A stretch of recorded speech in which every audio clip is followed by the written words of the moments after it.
امیر شریعت مولانا عطا اللہ شاہ بخاری رحمۃ اللہ علیہ، جنہوں نے قادیانیت کا مقابلہ کیا، جو غلام احمد قادیانی ہمارے ملک میں پیدا ہوا تھا۔ اصل میں ہمارے ملک کی مٹی بڑی زرخیز ہے، یہاں طرح طرح کے لوگ پیدا ہو جاتے ہیں، نہیں پیدا ہوتے ہیں تو زبردستی پیدا کر دیے جاتے ہیں۔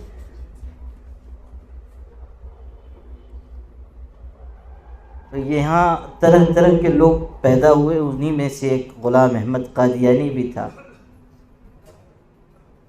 جس نے درجہ بدرجہ مختلف دعوے کیے۔ جیسے یہ نامبارک ہستی ہے جس کا نام شکیل ابن حنیف ہے، اس نے بھی ایک دم سے دعویٰ نہیں کیا، آگے میں عرض کروں گا، آہستہ آہستہ آگے بڑھا۔ البتہ یہ اتنی ہمت نہیں کر سکا جتنی غلام احمد قادیانی نے کی تھی، اس لیے کہ وہ تو سیڑھی در سیڑھی چڑھتا ہوا پیغمبر، نبی اور پھر تمام نبیوں کی برکات کا مجموعہ، یعنی دنیا کی ساری نحوستوں کا مجموعہ، اور اس کے بھی آگے اس نے دعویٰ کر دیا کہ میں مریم بھی ہوں، یعنی ایک طرف تو کہتا تھا مہدی ہوں، مسیح ہوں، نبی ہوں، پیغمبر ہوں، اسی کے ساتھ کہنے لگا میں مریم بھی ہوں۔ اس بے عقل کو پتہ نہیں کہ جو مرد ہوگا وہ عورت کہاں سے ہو جائے گا، اور جو عورت ہے وہ مرد کیسے بن جائے گا۔ اچھا یہ وہ زمانہ بھی نہیں تھا کہ جب جنس کی تبدیلی ہو رہی تھی، ورنہ ہم لوگ سمجھ لیتے کہ 6 مہینے آدمی ہے 6 مہینے عورت ہے۔ تو غلام احمد قادیانی کی بات میں ذکر کر رہا تھا کہ درجہ بدرجہ وہ آگے بڑھا، ہمارے ہندوستان میں پیدا ہوا، ایک ایک درجہ آگے بڑھتا گیا، یہاں تک کہ اس نے نبوت کا دعویٰ کیا، رسالت کا دعویٰ کیا، پھر یہ کہ میں تمام نبیوں کی برکتیں مجھ میں جمع ہو گئیں،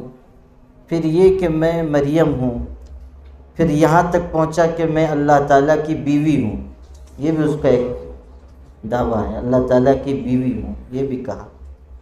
اس کے کل 52 دعوے ہیں۔ کتنے دعوے ہیں؟ 52 دعوے ہیں۔ جب آدمی کی عقل ماری جاتی ہے تو یہی ہوتا ہے۔ لوگوں نے کہا کہ پیغمبر پہ وحی آتی ہے، تم پہ بھی کچھ آتا ہے؟ اس نے کہا ہاں وحی آتی ہے۔ کیا وحی آتی ہے؟ تو اب جو اس نے وحی سنائی عربی میں، ظاہر ہے کہ یہ تو نہیں کر سکتا تھا کہ ہندی انگریزی میں وحی بتا دیتا، تو اس نے جو عربی والی وحی پڑھ کے سنائی وہ ایسی غلط قسم کی عربی تھی کہ نحو و صرف پڑھنے والے اندازہ کر سکتے تھے کہ حضرت پیغمبر کی عربی صلاحیت کیسی ہے۔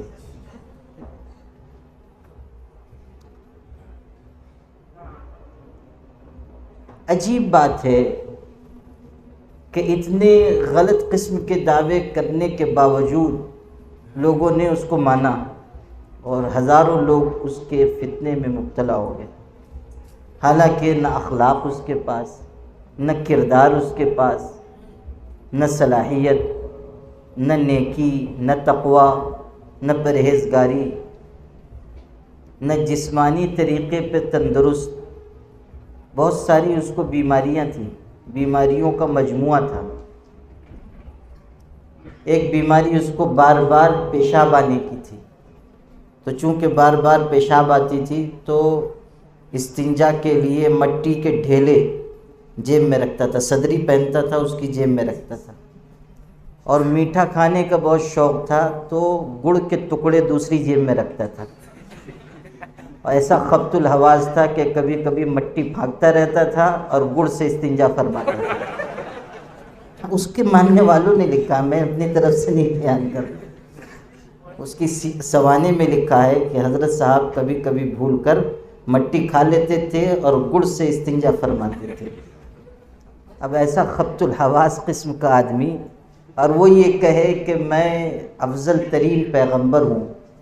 اور اس کے بعد لوگ اس کو مانیں،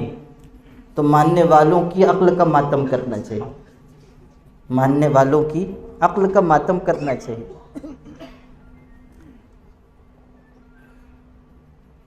تو جس زمانے میں جو آپ کو سنا رہا تھا وہ سنیے۔ مرزا غلام احمد قادیانی کا فتنہ اپنے شباب پر تھا۔ اس زمانے میں امیر شریعت عطا اللہ شاہ بخاری نے اس فتنے کا زبردست مقابلہ کیا، اور اپنی تقریروں کے ذریعے وہ زبردست مقرر تھے، اور ایسے مقرر تھے کہ عشاء کی نماز کے بعد تقریر شروع کرتے تھے تو فجر کی اذان پر مکمل فرماتے تھے، اور اللہ نے ان کو اتنی طاقت دی تھی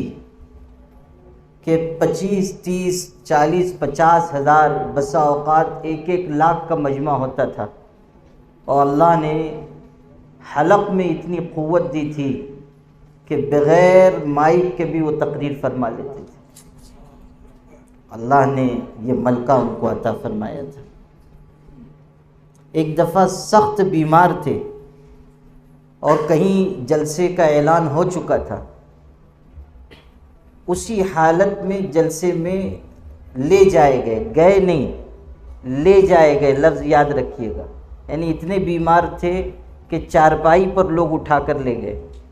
اور بڑا مجمع تھا، چارپائی پر لیٹے ہوئے انہوں نے تقریر کی اور 3 گھنٹے تقریر کی، چارپائی پر لیٹے لیٹے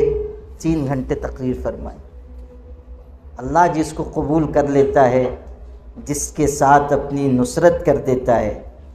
کوئی اس کا مقابلہ نہیں کر سکتا۔ اللہ نے بہت بڑا کام ان سے لیا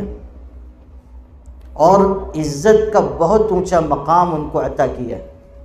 یہاں تک کہ اس زمانے کے جو سب سے بڑے عالم تھے علامہ انور شاہ کشمیری، جن کے بارے میں کہنے والوں نے کہا کہ 500 سال تک، 500 سال کی مدت میں اتنا بڑا عالم دنیا میں نہیں پیدا ہوا۔ یہ جہاں فانی ہے، کوئی بھی شے لافانی نہیں، پھر بھی اس دنیا میں انور شاہ کا ثانی نہیں۔ زبردست عالم تھے، قوت حافظہ اتنی مضبوط تھی کہ ہم آپ ان کے واقعات سنیں حیرت زدہ رہ جائیں۔ خود فرماتے تھے کہ میں کوئی چیز پڑھ لیتا ہوں تو 40 سال تک مجھ کو بھولتی نہیں ہے، ایک دفعہ کوئی چیز پڑھ لی 40 سال تک نہیں بھولتی۔ بہت بڑے عالم تھے۔ علامہ اقبال رحمۃ اللہ علیہ جیسا شخص ان کے علم، ان کے فضل و کمال کا معترف تھا، اور خود علامہ اقبال نے یہ بات ان کے انتقال پر فرمائی تھی کہ اسلام کی آخر کی 5 صدیوں میں، یعنی 500 سال میں اتنا بڑا عالم نہیں پیدا ہوا۔ یہ علامہ اقبال نے کہا تھا۔ اب سنیے، عطا اللہ شاہ بخاری نے ختم نبوت کے سلسلے میں زبردست محنت کی اور قادیانیت کا مقابلہ کیا، یہاں تک کہ وہ قادیان چلے گئے۔ اس زمانے میں جب کہ قادیانیت عروج پر تھی، قادیان چلے گئے کہ اس جھوٹے مدعی نبوت سے 2 ہاتھ کروں گا، اور ماشاءاللہ تھے بھی بہت تندرست، اور عام مولویوں کی طرح نہیں تھے، تقریر کرتے تھے تو بس اوقات ہاتھ میں تلوار ہوتی تھی، بعد کے زمانے میں بہت زبردست قسم کا عصا رکھتے تھے اور زبردست تقریر فرماتے تھے، وہ کبھی تلوار ہاتھ میں ہوتی تھی اس کو لہراتے تھے، کبھی عصا وہ لہراتے تھے۔ اچھا ہوا کہ آپ لوگ ان کے زمانے میں نہیں تھے، ورنہ اتنے قریب بیٹھتے تو جان کا خطرہ تھا۔ تحفظ ختم نبوت ہمارا بنیادی عقیدہ ہے،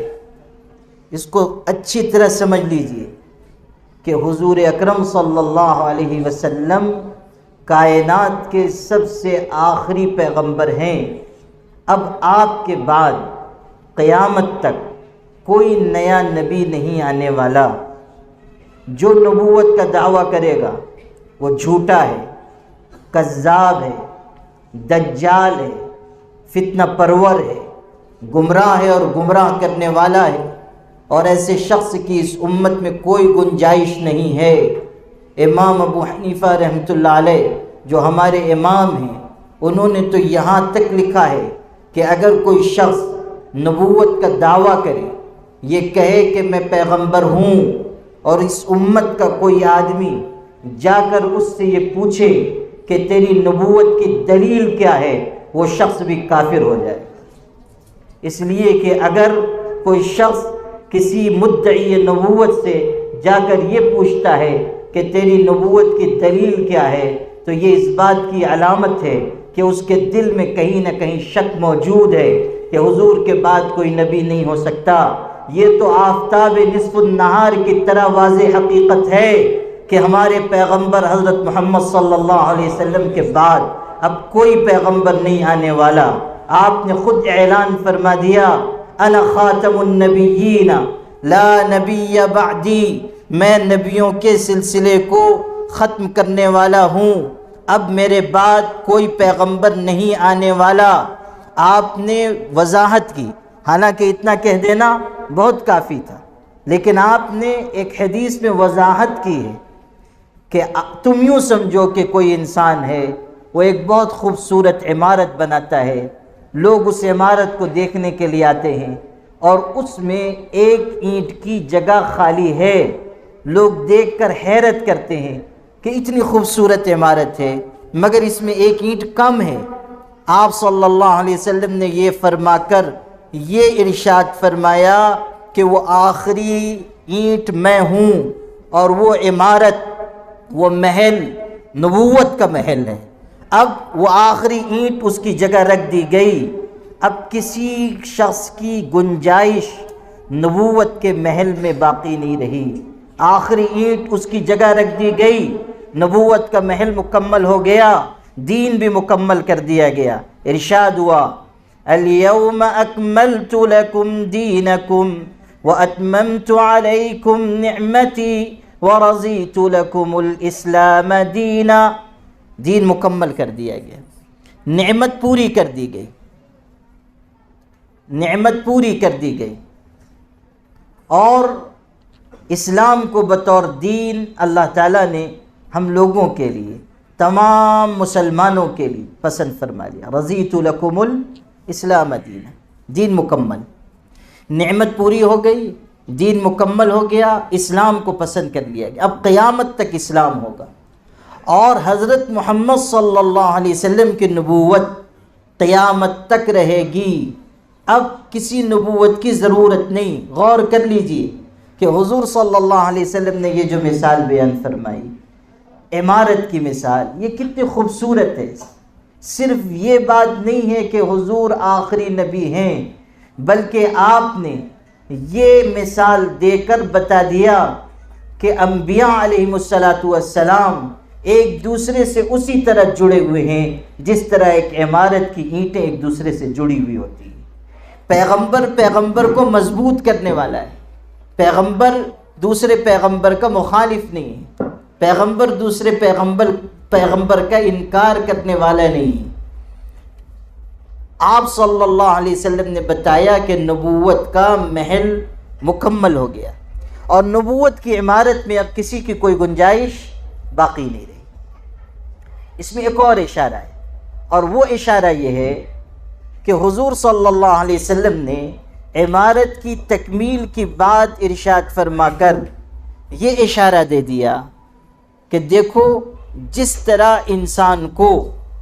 گھر میں آ کر سکون ملتا ہے، عمارت میں آ کر سکون ملتا ہے، اطمینان ملتا ہے، عافیت اور راحت ملتی ہے، اسی طرح دنیا کے انسانوں کو نبوت کے تسلیم کر لینے سے سکون ملے گا، راحت اور عافیت ملے گی، سہولت ملے گی، ان کے دل مطمئن ہوں گے۔ کوئی بھی شخص جس کے دل میں ذرہ برابر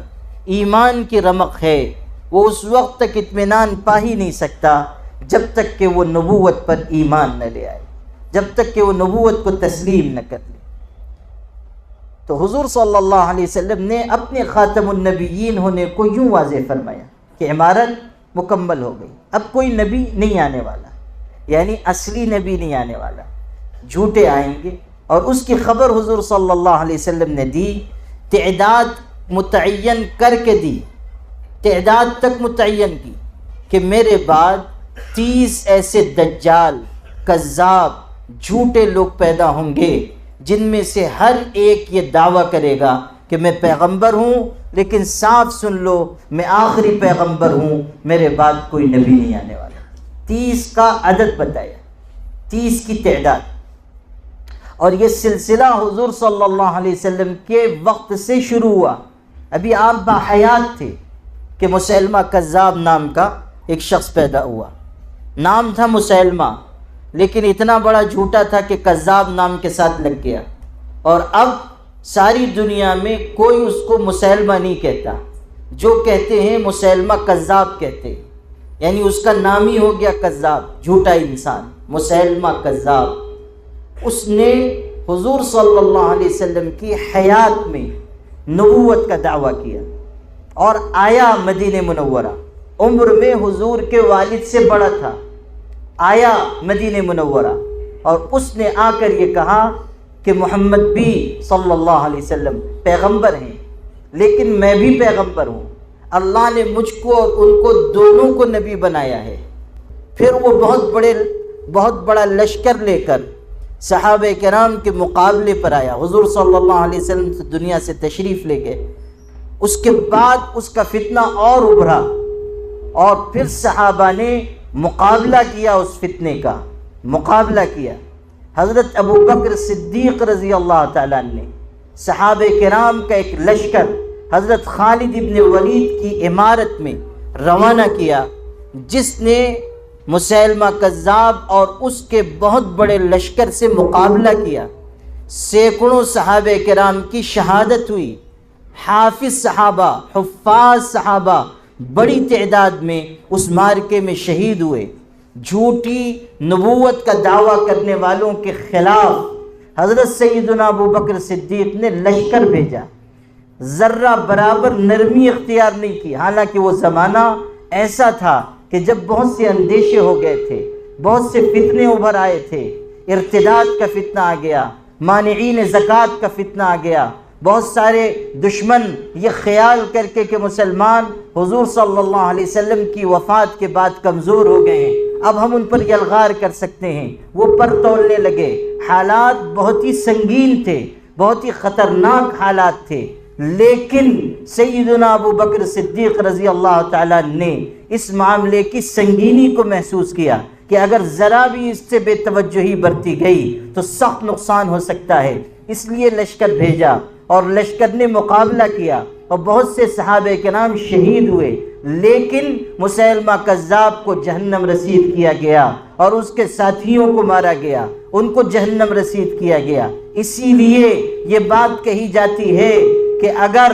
بعد کے زمانے میں بھی جھوٹے مدعیان نبوت کھڑے ہوں گے تو جو سنت سیدنا ابو بکر صدیق کی تھی وہ آج کے دور میں پھر زندہ اور تازہ کی جائے گی، ان کا مقابلہ کیا جائے گا۔ ہمیشہ یاد رکھیے، بزدلی ایمان کے ساتھ جمع نہیں ہو سکتی، یا ایمان رہے گا یا بزدلی رہے گی۔ ایمان اور بزدلی ایک ساتھ اکٹھا نہیں ہو سکتے۔ ہمیں پوری ہمت کے ساتھ، پوری جرأت کے ساتھ گفتگو کرنی چاہیے ان طاقتوں سے بھی جو طاقتیں جھوٹے مدعیان نبوت کی پشت پناہی کرتی ہیں، ان طاقتوں سے بھی جو مال خرچ کرتی ہیں، جو اسباب لگاتی ہیں۔ یہ شکیل ابن حنیف کا فتنہ، یہ گوہر شاہی فتنہ، یہ قادیانیت کا فتنہ، یہ بابیت کا فتنہ، یہ بہائیت کا فتنہ، یہ اپنے زور پر نہیں پھیل رہے ہیں، ان کے پیچھے دشمنان دین کے مال و اسباب کی طاقت ہے، ان کی فنڈنگ ہے، ان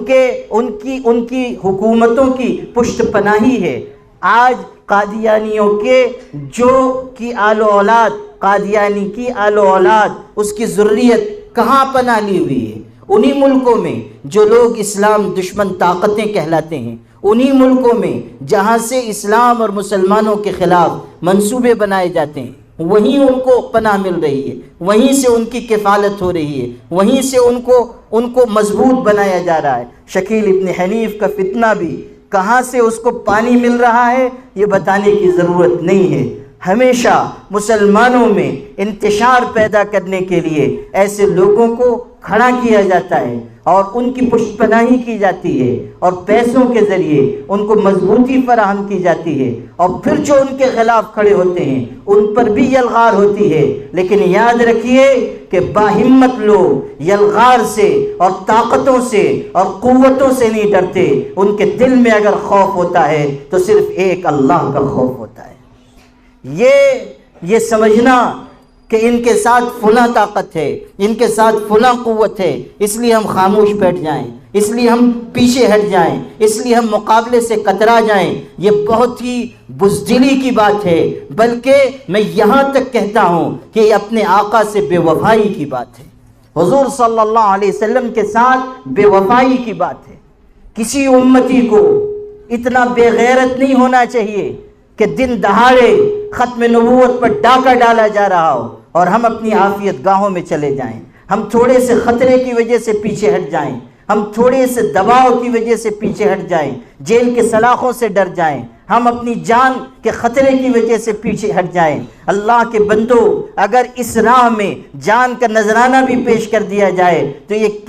کس قدر خوش قسمتی کی بات ہے، یہ کس قدر خوش نصیبی کی بات ہے۔ کل قیامت کے دن کوئی تو پوچھے گا کہ تم نے اپنی جان کس کے لیے لٹائی تھی، ہم سر جھکا کے کہیں گے کہ آپ ہی کی عزت و ناموس کے خاطر مارے گا۔